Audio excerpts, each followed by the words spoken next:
Hello, my name is Chuck Ridgway. I'm the Automation Technology Manager here at Horner. It's Tuesday. It's time for another live session. And today we think we've got a great topic for you, and that is hands-on with CsCAN Protocol. Now, CsCAN is a Horner proprietary network that's based on the CAN chip. And in the spring, we had a couple of very popular live sessions, one in which we talked about how CsCAN works, another in which we talked about installation and troubleshooting tips. Today, it's all about hands-on, all about an example application and how you might use CsCAN. Joining me today is my colleague, Mr. Casey Gardner. How you doing today, Casey? Hey, not too bad. How's it going, Chuck? It's going great.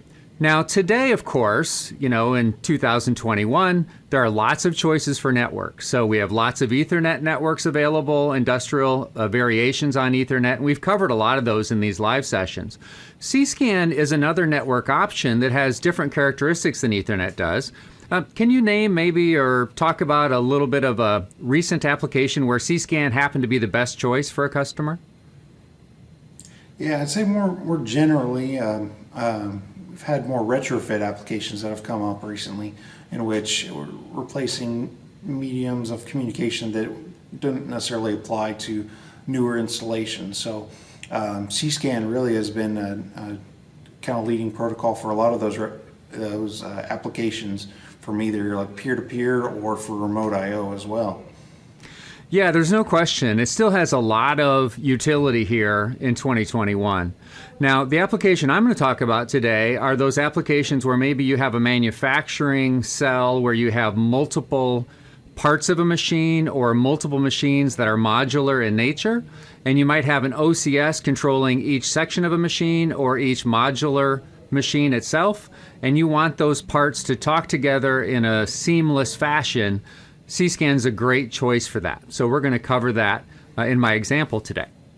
Now, Casey is going to be manning the chat. So if you have any questions, go ahead and chat those in. He'll get those answered or save them to the end. If you're watching this on replay, just chat your questions in, not in the chat section, but in the comments section, and we'll get those answered in non-real time. Okay, let's go ahead and get started.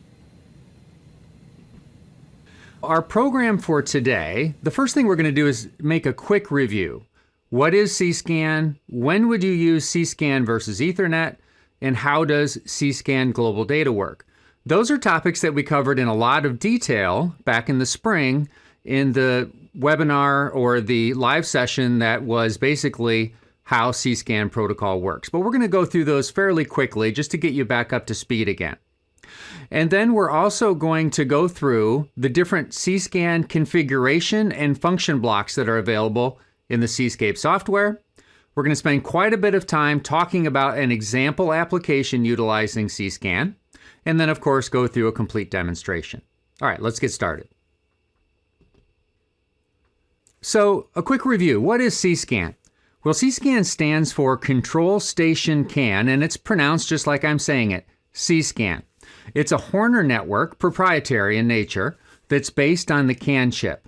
Now, the CAN chip, and therefore CsCAN, is very robust and reliable in harsh environments. Also, CAN is typically used, and CsCAN is typically used in a daisy-chained peer-to-peer type fashion. Also, one of the nice things about CsCAN, in contrast to, say, Ethernet, is that device power is included on the network. So there's either 12 volts or 24 volts, whatever's needed on your network for your devices. That can be run right over the network as well. It's also designed by Horner to be easy to use because generally when you're using it, you've got Horner devices talking to Horner devices, so you want the easiest possible use you can get. From a functionality standpoint, it's very often used to expand the I/O in an OCS, whether that's more I/O inside the control enclosure or whether that's I/O distributed over a distance. It's very often used for OCS to OCS communications, and that's what we're going to focus on today. And it can also be used for what's called single point of connect programming. So if you have multiple OCSs interconnected over CsCAN, and you connect to any one of those OCSs from CScape, whether that's serially, over USB, over Ethernet, you can effectively program any of those devices, any of those OCS devices through that single connection. Now, when would you use CsCAN instead of Ethernet? Now, at Horner, we love Ethernet and we love CsCAN. They're both networks that we use really all the time, and we promote them both heavily. So when you have a need for a daisy chain type architecture, where you would prefer to connect units linearly instead of in a star type configuration or a home run type configuration, that's an area where CsCAN has a nice advantage. Also, when you'd like that single cable solution for your network as well as your device power, another advantage of CsCAN. One of the things that happens with CsCAN is that you do not need any kind of extra network infrastructure such as Ethernet switches or Ethernet routers. So therefore, another advantage, there's less hardware required. If you've got an application that's very harsh electrically or environmentally, CsCAN's another great choice. And one thing to keep in mind, CsCAN also is a good choice if the amounts of data you're exchanging between devices is modest. If you have literally hundreds and hundreds of words of data that need to be shared between devices, Ethernet is a better choice in those particular applications. Now, how does CsCAN work? Keep in mind, CsCAN takes full advantage of the peer-to-peer capabilities of the CAN chip, okay? That's one thing that a lot of other networks that were based on CAN did not do. They used more of a master-slave configuration in collaboration with the CAN chip, which really was not the best use of that particular piece of hardware. Another benefit of the peer-to-peer is that any CsCAN device can talk to the network when it has data to communicate and the network is available. So it doesn't have to sit around and wait for another node to tell them to communicate. If there's data to be shared and the network is available, that device can communicate on the network at any time. Now, the way CsCAN handles exchanging data between OCS units is it's based on what's called global data.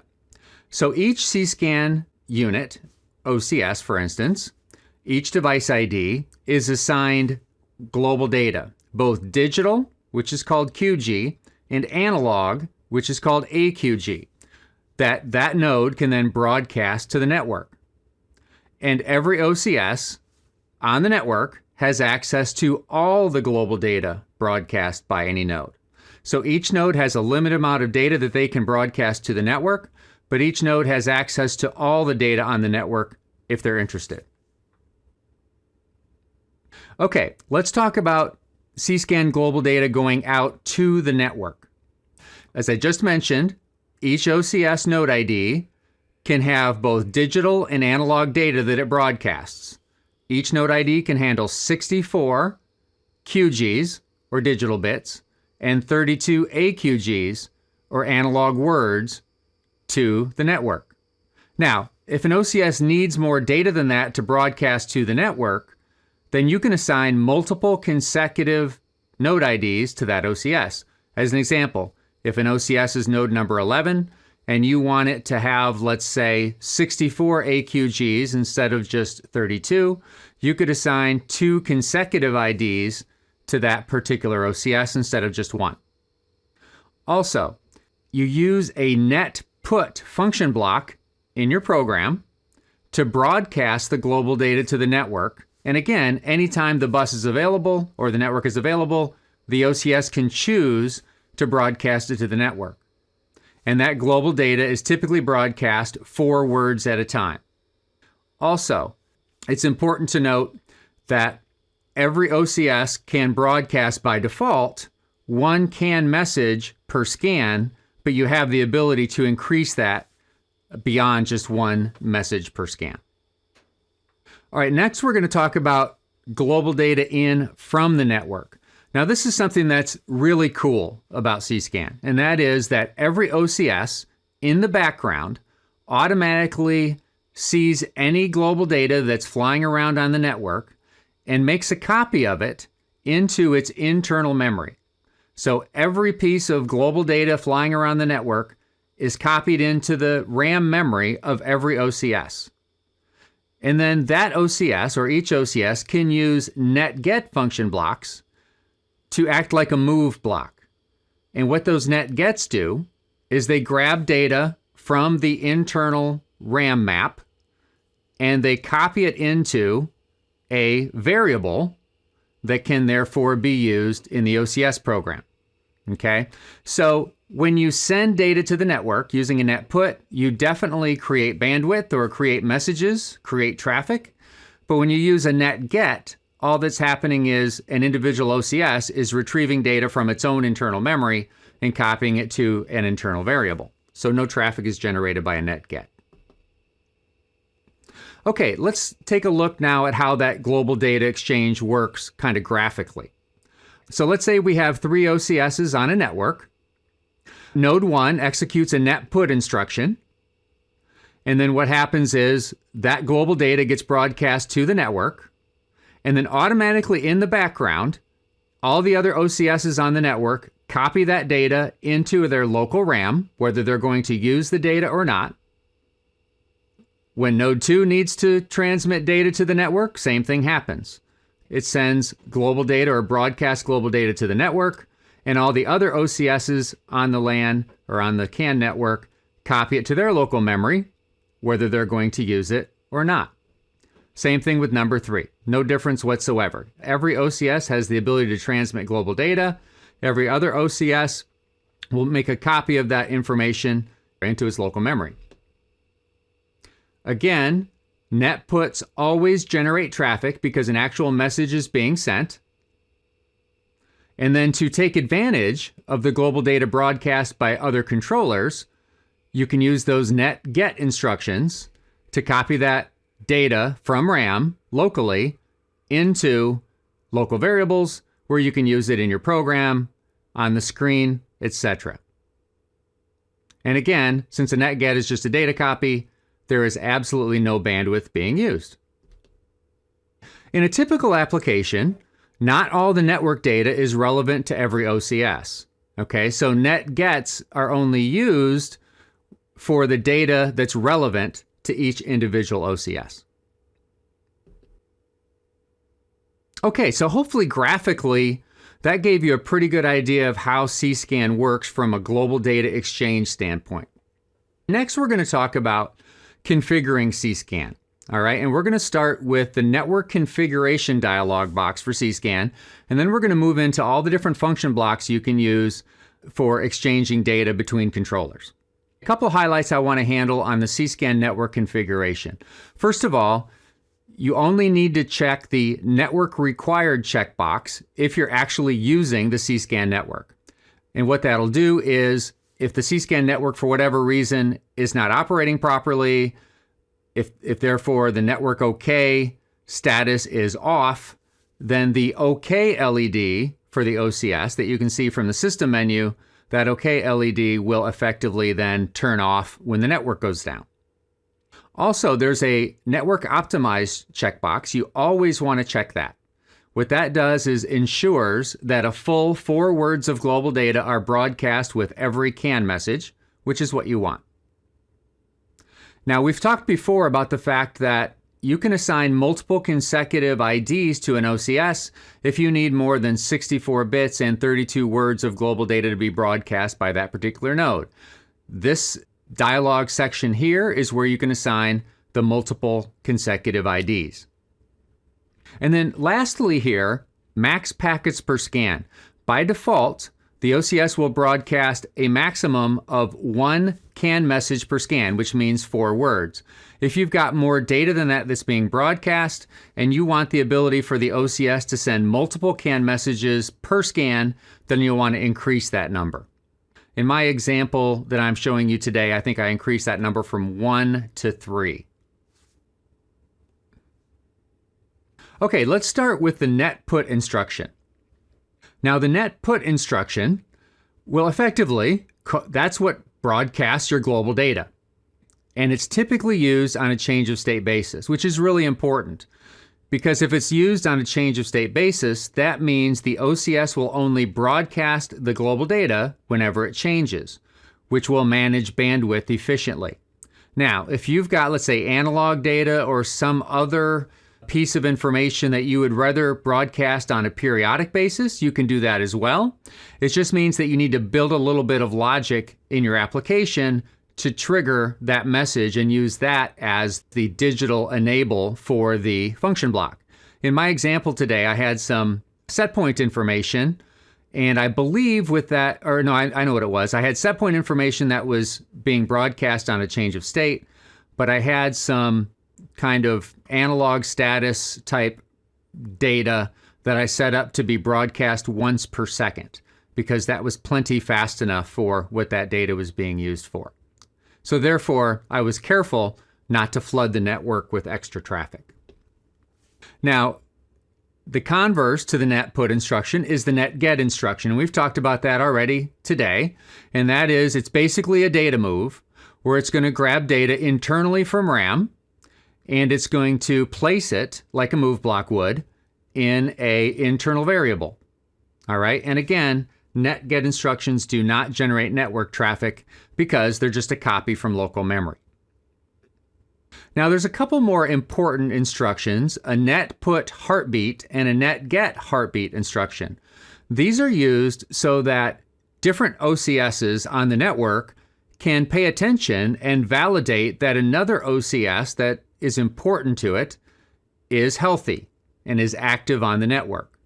So what you would typically do in just about every application where you're using CsCAN data exchange is you'd make sure that every OCS on the network was sending a heartbeat using a NetPut heartbeat function.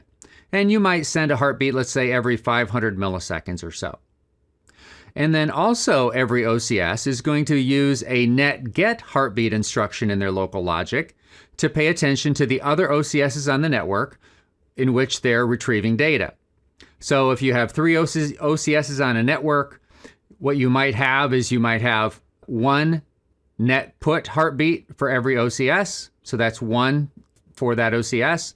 And then you'd have two NetGet heartbeat instructions, one for each of the other OCSs on the network, in my example where you had three OCSs. Okay? So that's important also because that tells you that another node is down, and therefore you can take corrective action on any data that you're receiving from that other node, in knowing that you can't really trust that data because it's probably an old copy, for instance.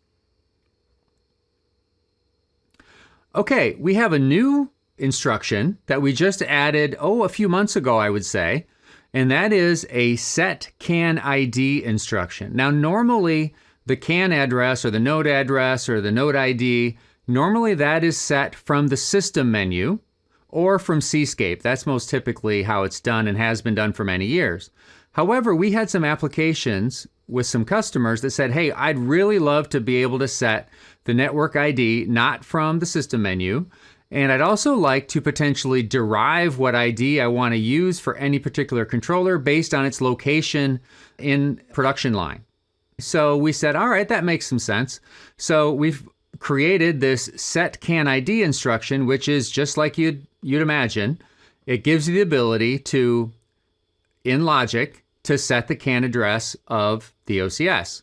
And you might have a CAN address data field on a screen that is the source for that CAN ID, or it could also be, again, like I mentioned before, some algorithm in your logic to determine what the local OCS should be in terms of its local network ID. All right, next let's spend the rest of our time today talking about an example application that I've set up for you here. And it's a little bit elaborate. Hopefully you'll be able to follow it, but it's a really great application for CsCAN. Now, a few weeks ago when we covered Ethernet global data, we talked about a cool application where we had an XL7 acting as a coordinator, and then we had, I believe it was XL4s or X5s that were being wirelessly coordinated over Ethernet global data using a wireless Wi-Fi network. Great application. This is a similar application, but it's a wired application instead of wireless, and it utilizes CsCAN. So in this example, we have a manufacturing environment with multiple identical modular stations.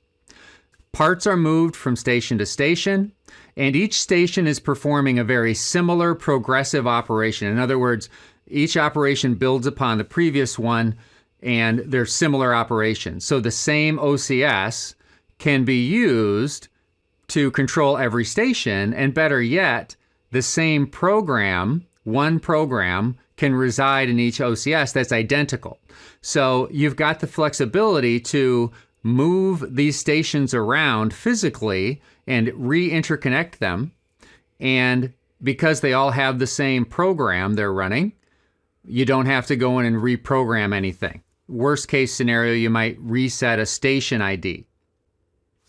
So this is really becoming more of a modern approach in manufacturing, where you want the flexibility to move your machines around and change how they're configured at any given time. Once again, in my example, every OCS program is identical, and every OCS has what's called a station ID that is set from the touchscreen. And the idea is that the station IDs are sequential. In my example, from 1 to 4, although there's no reason you should have to limit it to 4. And the station ID will be used for the CAN ID. Now, in this kind of example application, every OCS performs a load in to its station whenever it's empty, and the previous station is ready to send a part to it.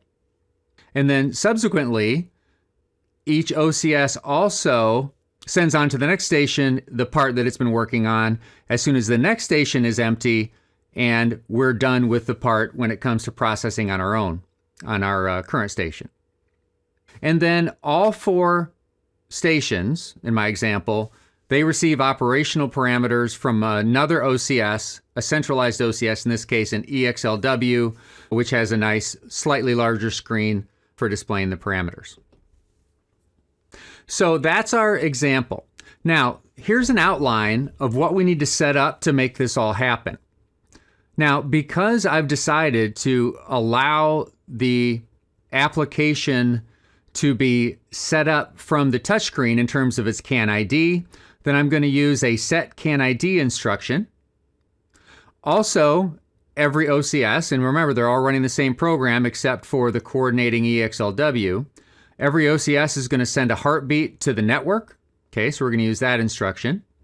We're also going to monitor the heartbeat from the other OCSs that we care about. Now, in this particular application, each OCS cares about the station right before it and the station right after it. So those are the ones that it's going to pay attention to using a NetGet heartbeat instruction. Every OCS is going to use a NetPut instruction to broadcast data to the network. And then every OCS is going to use NetGet instructions to set up local variables for not only the data from the coordinator, but also the data from the other OCSs, specifically the previous and the next OCS in line. Okay, so that's the steps we're going to take as we set up this application. Let's go ahead and switch over to CsCAN. Okay, and let me kind of run through the application with you.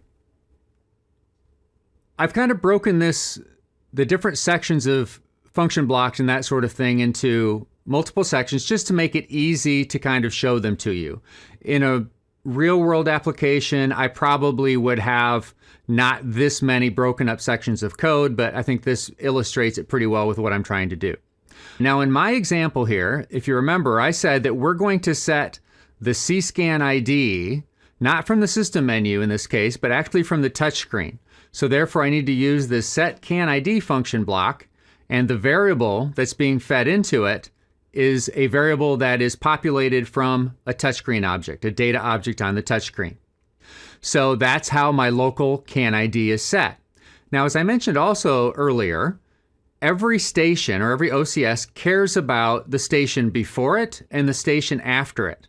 Okay, so we need to kind of calculate based on our own station ID what the previous station's ID is, as well as what the next station's ID is. So we're doing that here with some simple math, subtract 1 or add 1 to the ID. And then we've got special cases for the first station in line and the last station in line.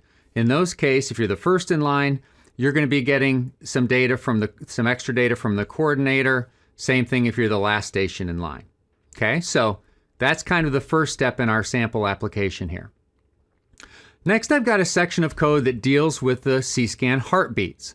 So again, every OCS, and everybody again is running this same program, every OCS is broadcasting a heartbeat every 500 milliseconds. Okay, so I'm using this NetPut heartbeat function to generate the heartbeat every 500 milliseconds. And then I have 3 get heartbeat instructions. Now you may wonder why I don't have 5 get heartbeat instructions or 4 get heartbeat instructions, since there are 3 other OCSs plus a coordinator. Well, in this case, I really only care about the health of the OCS right in front of me and right after me, as well as the coordinator. So I'm checking the heartbeat for the coordinator, as well as the heartbeat for the previous station and the next station, based on what I've calculated those IDs to be.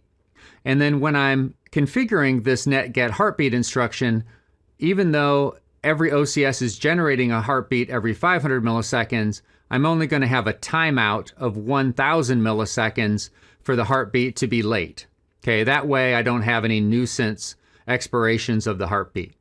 And then as long as everything's working as it should, I have an OK status bit for every OCS that I care about. The coordinator, as well as the previous station and the next station. Okay, so that's the heartbeat section.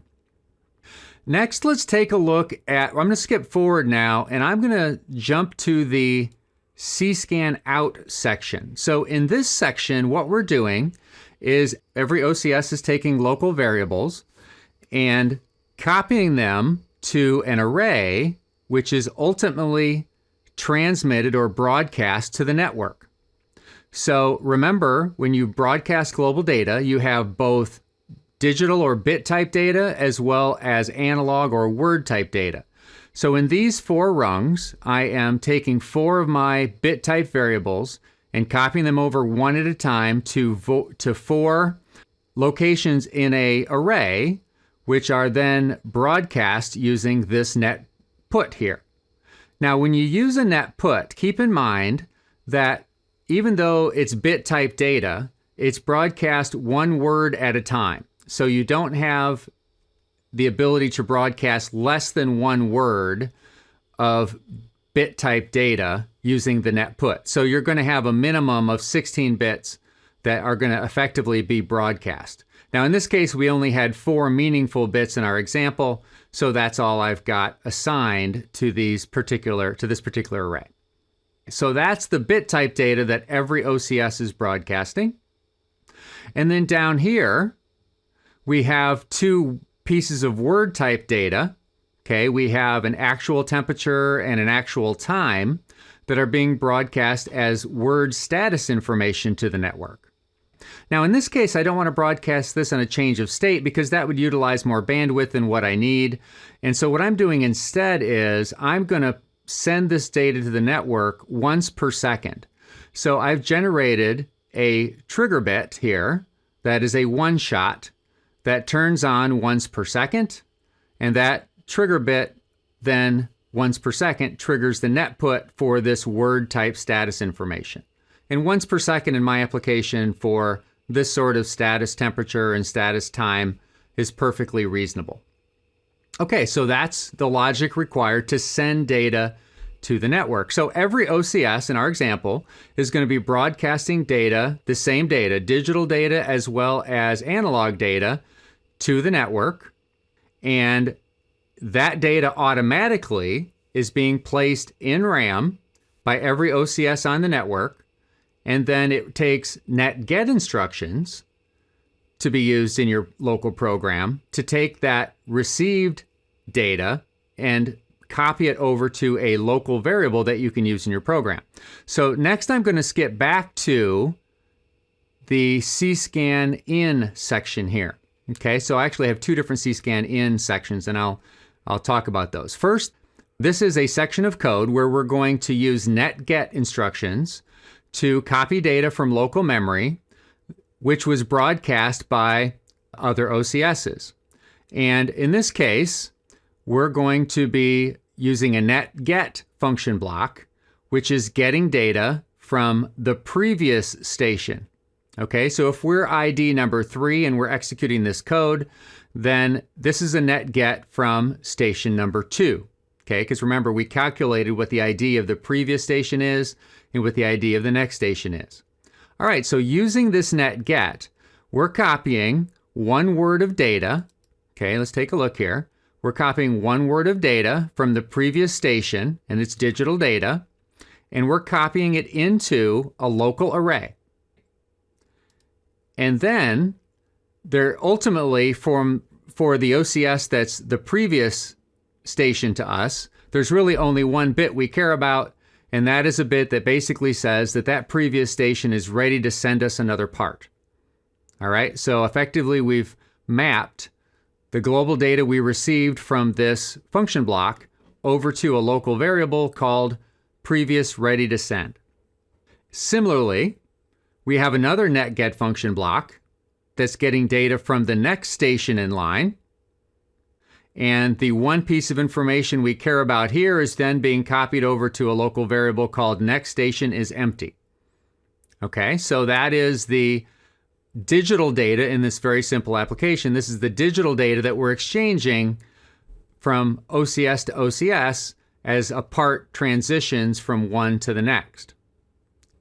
And then we also have a section here called CsCAN in from the coordinator. Because in our application, in addition to exchanging data between OCSs, we're also exchanging data or receiving data from the coordinator, which is an EXLW controller. Okay? So in this case, we're going to be receiving, first we're going to be receiving in digital data, and then we're going to be receiving in analog data. Now, what are we going to do with that data once we receive it? Well, from a digital standpoint, we're going to copy over the bits from the received digital global data over to variables for our local program that tell us that the system's in auto mode. And then if we're the first or the last station in line, we're going to be getting some information from the coordinator passed to us from a loader component and a stacker component. Okay, so this is digital data being passed to each OCS by the coordinator. From the coordinating unit over CsCAN, yes, we're receiving in some digital information, but we're also receiving in some set points. So some temperature set points and some time set points for these particular machines. And that data is coming in as word type data. And each station has its own time and temperature set point that it can receive from the coordinator. And the coordinator is sending that out as one block of global data. And then it's up to each individual OCS or station to extract the appropriate set points for that station. All right, so we're using some simple logic here where we're calculating an offset and using an indirect move so that we can copy the 2 words of set point information that are needed for us for this local station depending on its ID, 1, 2, 3, or 4. Okay, so here we calculate an offset, and here we use an indirect move function to move the appropriate section or the appropriate set points into local variables. Okay, so that's the logic to receive data in over CsCAN from the coordinator. All right, let's go ahead and take a look at what this application might look like just from a simple simulation with the OCS units here. Okay, so what I have is you can see the coordinator on the left here, which is the EXLW. And then I've got 2 XL4s, which are acting as the controllers for each station. So from the coordinator, one of the things the coordinator sends to all the OCSs is whether the system is in automatic mode or not. So when I switch automatic mode here from the coordinator,